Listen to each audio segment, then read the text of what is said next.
JavaScript es el lenguaje de la web. Es el lenguaje que todos nosotros sabemos y usamos porque vive en un lugar más importante que es nuestros corazones, nuestros navegadores. Es el lenguaje que está en todas partes. Todos usamos la web en un navegador y en el navegador el lenguaje por defecto es JavaScript, así que JavaScript siempre va a ser relevante. Es el primer lenguaje de muchas personas y desde que existe Node.js, también es el lenguaje que usan muchos en el backend, en la web, en la conexión a bases de datos. En gran parte porque esto hace mucho más fácil que programadores tengan una sola sintaxis en la cabeza y un solo stack. Hay mucho full stack developer que le causa un dolor impresionante pasar de la sintaxis PEP 8 de Python a la sintaxis ECMAScript de JavaScript. Entonces mantener esa paridad ha sido una gran ventaja. Y es un lenguaje que existe y corre en lugares que uno no se espera. Plataformas como Johnnyfy, por ejemplo, permiten que JavaScript corra en Arduinos, en Raspberry Pis, en cepillos eléctricos y en otro tipo de cosas eléctricas que vibran. Es muy impresionante.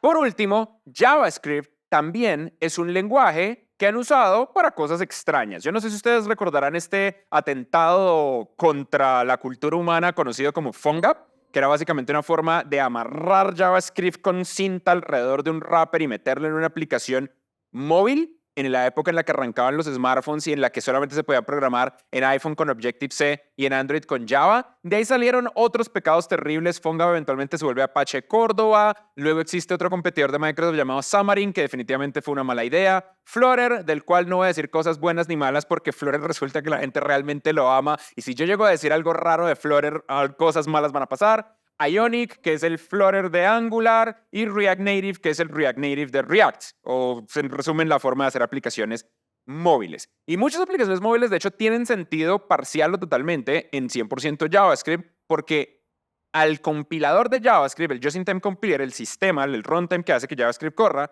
cada vez es más veloz y más eficiente. Ha tenido una evolución brutal desde la época en la que se comía el 80% de la RAM de nuestros computadores. Y también porque los celulares son mucho más veloces y tienen baterías más grandes.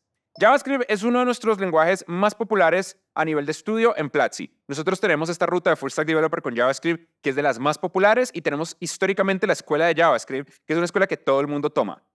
Recientemente relanzamos y está recién hecho y actualizado el curso de fundamentos de JavaScript. Y a partir de ese punto vamos a estar día tras día lanzando nuevos cursos del que es sin la menor duda el lenguaje de programación más popular del mundo. Pero sí lo es. Como que parte del problema que estamos nosotros viendo acá es que el mundo está cambiando y JavaScript de repente está lentamente dejando de ser tan popular, especialmente en el mundo posterior a la inteligencia artificial generativa y a los Large Language Models. Entonces la pregunta es, ¿cuánto tiempo más va a durar el reino de JavaScript? Sobre todo teniendo en mente que JavaScript como lenguaje es raro. Es un lenguaje que fue creado en tiempo récord por Brendan Eich. Inicialmente se llamaba Mocha, pero no les gustó, entonces pusieron JavaScript. Y tiene cosas extrañas. Por ejemplo, ¿ustedes sabían que en JavaScript un array no es igual a un array? En JavaScript, cuando uno agarra un array y lo compara con un array, esto es falso. Vayan y pruébenlo en la consola de sus navegadores. Pero un array sí es igual a no un array. Si ustedes niegan el array, de repente el array es verdadero. ¿Por qué? Ni idea. Realmente es por un tema interno de la forma en la que funcionan los operadores de negación dentro de JavaScript, pero a nadie le importa, esto no tiene sentido. ¿Cómo se dice en programación cuando uno está intentando hacer operaciones con números y no es un número? None, perfecto, not a number. Y none es una expresión de muchos lenguajes, entre ellos Java y JavaScript. Y resulta que none no es igual a none. No, un not a number no es lo mismo que un number, eso es falso.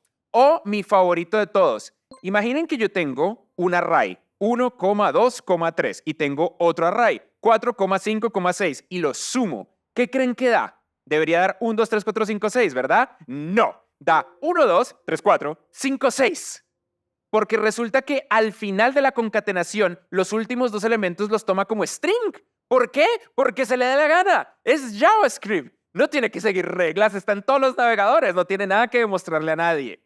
Y eso es lo raro. JavaScript, un lenguaje terrible, cuyos errores realmente no hemos arreglado y sigue funcionando así. ¿Por qué sigue funcionando así? Porque si arreglamos los errores, se rompe la web. Porque JavaScript es de esas cosas que uno ha usado con sus errores. Entonces, si uno arregla los errores, se rompe React, se rompe Node, se rompe NPM, se rompe Webpack. Y si se rompe Webpack, directamente se rompe Internet. Porque nadie entiende cómo funciona Webpack. Webpack está basado en fe. al 100%. El lío es que llega la inteligencia artificial y no solo la inteligencia artificial. En los últimos años, la web, la gente que está detrás de los navegadores y de los estándares, realmente han hecho un esfuerzo por hacer a HTML un lenguaje más completo y más complejo. Entonces, la forma de programar para Internet está cambiando. Y ese cambio está cambiando la forma en la que nosotros usamos JavaScript.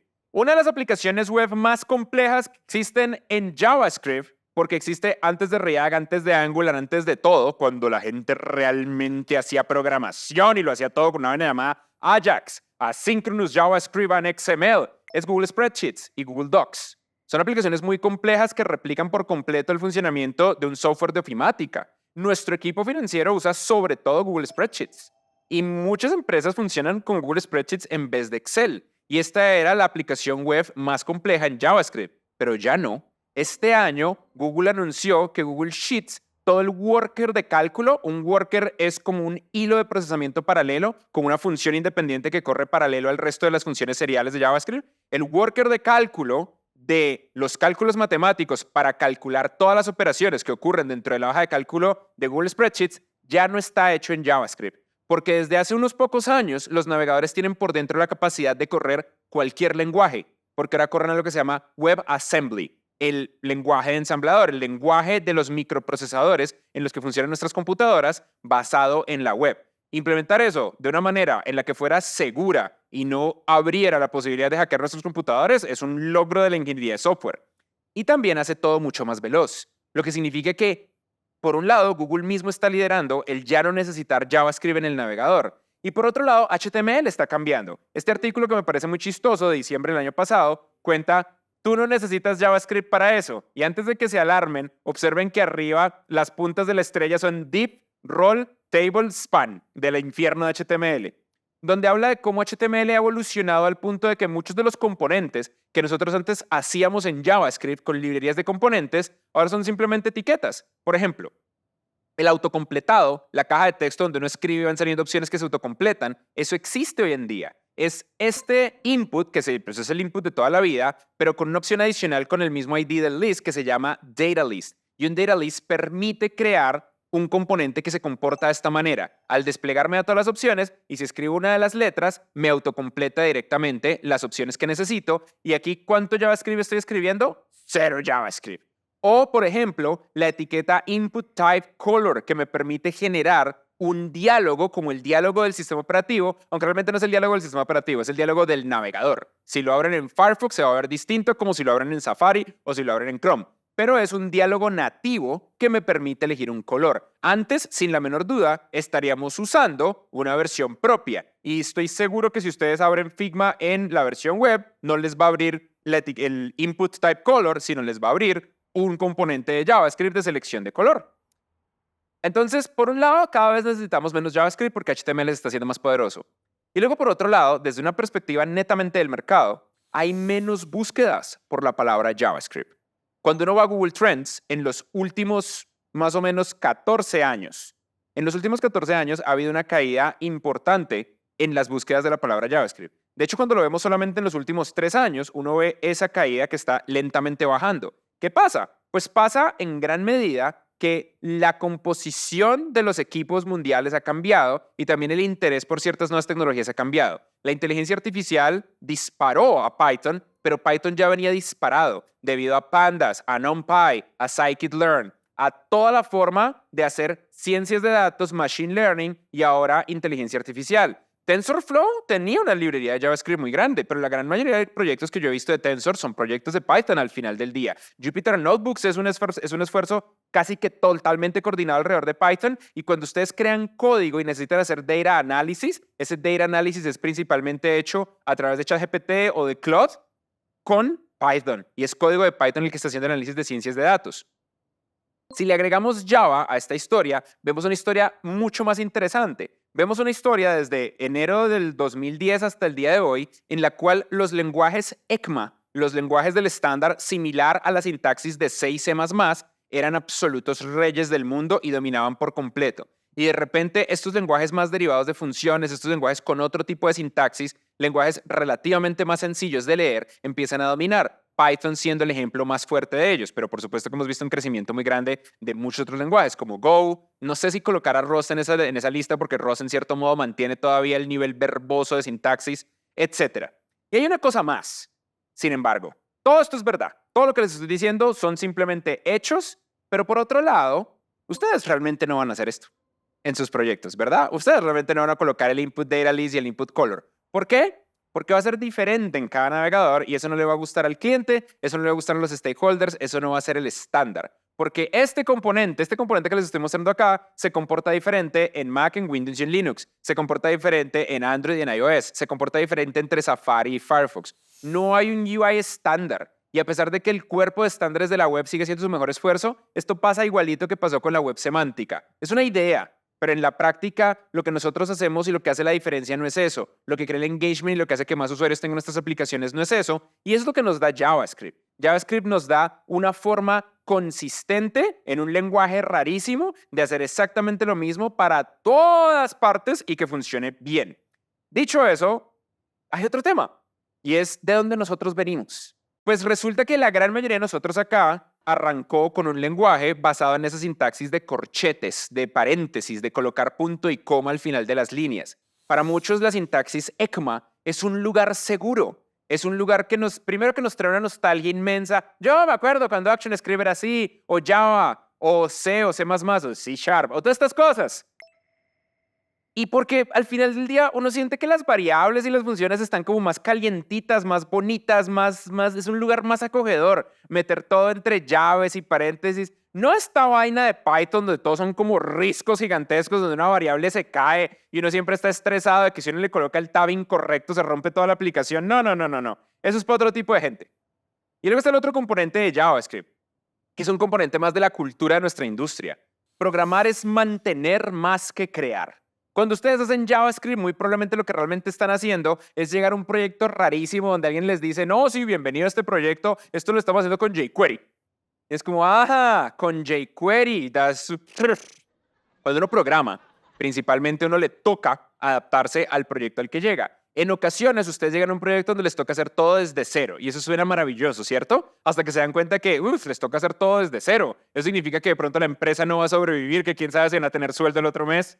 Y cuando existe un proyecto, significa que existe un modelo de negocio y entonces existe una solidez financiera que le permite una viabilidad al empleo de uno. Pero eso significa leer código viejo de otras personas. Y leer código viejo de otras personas es mantener un montón de librerías raras, mantener un webpack súper extraño si es que se usa webpack, estar viendo de dónde viene cada una de estas líneas.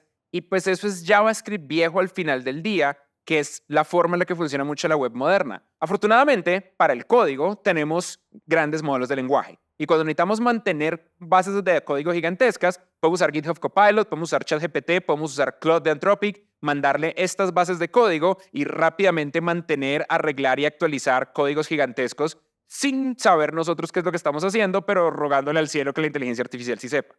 El único punto es que los LLMs hacen gran código con problemas existentes ya solucionados. ¿Alguna vez han intentado usar un gran modelo de lenguaje para hacer cosas nuevas? Si les funcionó bien, es que no están haciendo cosas nuevas. Simplemente están repitiendo un problema que ya existió. Si ustedes realmente están haciendo algo nuevo, los LLMs se rompen y empiezan a hacer un código terrible, no saben cómo arreglarlo y todo el tiempo están pidiendo disculpas. No, no, no, perdón, entiendo que aquí hay un error en el código. Vamos a volver a arreglar. No, sí, lo siento mucho, no entiendo por qué. No, perdón, el señor Sam Altman me va a golpear. Porque los Large Language Models al final del día están entrenados sobre las bases de código existentes. Entonces, si el problema es un problema existente, lo solucionan. Y si el problema es un problema realmente nuevo, nos toca aprender a programar y programarlo. Porque al final del día, igual la gran mayoría de problemas que ustedes van a solucionar son problemas que ya existían. Programar es mantener más que crear. El 85% del tiempo de un desarrollador de software lo pasa leyendo código y haciendo que trabaja. Y el otro 15% es cuando realmente están escribiendo código. Ya ni siquiera tienen que escribir el unit testing, lo hace un LLM, ya ese problema se solucionó. La documentación, otro problema solucionado. Mientras tanto, quiero que no olviden que el código viejo sobrevive por mucho tiempo. jQuery sigue con nosotros, se niega a morir. Acá en Google Trends, ustedes ven cómo jQuery, a pesar de que lentamente está bajando de popularidad, sigue siendo mucho más popular, como 3 veces más popular que Ruby on Rails. Y casi tan popular como Django. el framework por excelencia de Python. Así de fuerte y persistente es el código viejo. Cuando uno escribe código nuevo, no hay LLM que valga. Para el código nuevo, uno necesita bases sólidas, no large language models. De otra manera, no se puede. Si ustedes no desarrollan las bases sólidas y entienden de dónde viene el software, no pueden hacer gran software. La inteligencia artificial no reemplaza a los desarrolladores de software, los multiplica. Un desarrollador de software con inteligencia artificial y bases sólidas de ingeniería corre mucho más rápido. En general, ninguna tecnología en la historia humana ha reducido el empleo. Cuando uno lo piensa en agregado, vivimos en la época humana de mayor avance tecnológico y de menor desempleo en la historia humana. Ninguna tecnología transforma los empleos. Ya no hay tanta gente prendiendo lámparas de aceite por las calles y no hay tantas personas andando a caballo. Esas cosas efectivamente cambian. Ya no hay tantas personas teniendo que ir a un servidor a las 4 de la mañana a hacer porque ahora tenemos opciones para eso. Pero antes tocaba hacer cosas por el estilo. Porque no, ¿saben por qué se hacía esto? Porque no habían garbage collectors efectivos. Esa es toda la razón, porque entonces la memoria RAM se iba al carajo y no le tocaba reiniciar a las malas. Eso es toda la razón. Y a veces uno lo programaba. Yo recuerdo haber trabajado proyectos donde había un daemon. Para la gente que es muy vieja, un daemon es un servicio que corre en un sistema operativo, cuyo único trabajo era, bajo ciertas condiciones, reinicie el servidor y prenda a este otro servidor, que es el que agarra las peticiones y le diga, estamos en mantenimiento, por favor, denos un segundo, en lo que el otro servidor arranca, solo por reiniciarlo, porque no tenemos mecanismos efectivos de manejo de RAM. Esas cosas pasan, esa es la tecnología y eso es lo que hay, pero los fundamentos son los que nos multiplican. La inteligencia artificial, como todas las otras herramientas del pasado, lo que hacen es multiplicar nuestras bases. Espacio publicitario para hablarles de que el curso de Fundamentos de JavaScript les da esas bases, pero igual, esto no se los tengo que contar, ustedes ya tienen la suscripción y ustedes ya tienen acceso a este curso, el curso está realmente renovado de nuevo. Lo que sí les quiero mencionar es que por ahora y por mucho tiempo JavaScript seguirá siendo el lenguaje de la web. Es el lenguaje que a través de su sintaxis de corchetes, de sus promesas raras, de su callback hell y de todos sus fenómenos extraños, probablemente es el lenguaje que más dinero nos ha generado, que más ha aumentado nuestros salarios, que más nos ha permitido conseguir el primero, el segundo y el tercer empleo y que va a seguir persistente a lo largo del tiempo. La web es una de las invenciones más fascinantes y cyberpunk de la historia. Es una tecnología hiperpoderosa que no es de ninguna compañía, que múltiples compañías la han intentado secuestrar. Microsoft la tuvo secuestrada por años con Internet Explorer. Google la ha mantenido secuestrada relativamente por muchos años con Chrome hasta que la revolución móvil y las apps se la quitaron. Y aquí seguimos con un estándar abierto completamente controversial y súper agresivo en los cuerpos de estándares que nos permiten, sin pedir permiso, crear aplicaciones de clase mundial que se actualizan automáticamente y que nos permiten llegar a todos los usuarios como se nos dé la gana. Y eso es gracias a JavaScript.